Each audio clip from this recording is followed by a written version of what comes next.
मुंबईत गेल्या 1 तासापासून पश्चिम उपनगरामध्ये अतिमुसळधार पावसानं अक्षरशः धुमाकूळ घातलाय। अचानक वाढलेल्या या पावसामुळे अनेक सखल भागात पाणी साचण्यास सुरुवात झाली असून नागरिकांची मोठी गैरसोय होते। अंधेरी, जोगेश्वरी, गोरेगाव, मालाड, कांदिवली आणि बोरिवली परिसरातील अनेक रस्त्यांवर पाणी साचल्याचं चित्र पाहायला मिळतंय। सतत कोसळणाऱ्या या पावसामुळे काही ठिकाणी वाहतुकीचा वेगही मंदावला असून वाहन चालकांना सावधगिरीने प्रवास करावा लागतोय। हवामान विभागाने आधीच मुसळधार ते अतिमुसळधार पावसाचा इशारा दिला असून नागरिकांनी अत्यावश्यक कामाशिवाय घराबाहेर पडू नये, तसंच सखल भाग आणि समुद्र किनाऱ्यांपासून दूर राहण्याचं आवाहन प्रशासनानं केलंय।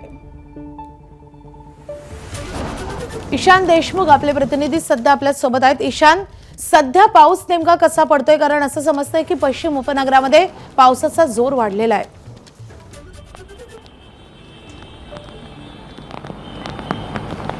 माधवी, नक्कीच पश्चिम उपनगरामध्ये गेल्या 1 तासापासून अतिमुसळधार पाऊस पडताना आपण बघू शकतो। सध्या मी SV रोड अंधेरीमधल्या आहे।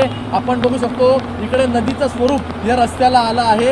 एकंदरीत पाहायला गेलं तर अर्धी टू व्हीलर या पाण्यामध्ये जाते अशी परिस्थिती या रस्त्यावर झालेली आहे। आपल्यासमोर एक इनोवा गाडी आपण बघू शकतो, ती इनोवा गाडी देखील अर्धी पाण्यामध्ये गेलेली आहे। अशी स्थिती सध्या या पश्चिम उपनगरामध्ये पाहायला मिळते। मोठ्या प्रमाणावरती पाऊस पडल्यामुळे अनेक सखल भागांमध्ये पाणी साचलं जाते। महानगरपालिकेकडून जी पंपिंग मशीन लावण्यात आली आहेत, त्यासोबत पाणी निचरा करायची मशीन लावली आली आहे, ती कुठेतरी आता आपल्याला कमी जाणवत आहे। कारण एवढा पाऊस पडल्यावरती जर एवढं पाणी साठत असेल तर कुठेतरी काय नेमकं महानगरपालिकेने काम केलं आहे असा प्रश्न उपस्थित राहतो। माणसांना त्यांच्या घरी जायचं आहे तर कसं जाणार ते? कारण की एवढं पाणी इकडे भरलेलं आहे, त्यामुळे त्यांना वाट काढत जाताना देखील अडचण होत आहे। लोकांच्या दुकानामध्ये पाणी शिरतंय, घरांमध्ये पाणी शिरतंय, अशी स्थिती आता सर्वपरी सगळीकडे पश्चिम उपनगरामध्ये झाली आहे।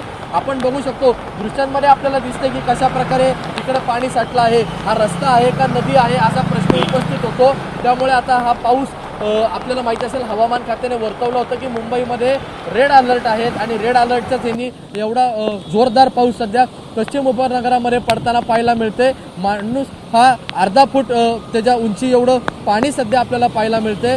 रिक्षा असतील, दुचाकी असतील, त्याचसोबत मोठमोठ्या 4 व्हीलर असतील, त्या देखील या पाण्यामध्ये खाली जात आहेत अशी परिस्थिती सध्या या ह्याच्यात पाहायला मिळते। आणि पावसाचा जोर काही कमी होताना पाहायला मिळत नाहीये। पाऊस हा मुसळधारपणेच या पश्चिम उपनगरामध्ये पडताना पाहायला मिळतोय। त्यामुळे आता या पाण्याचा निचरा कसा होतो हे बघणं अत्यंत महत्त्वाचं राहील।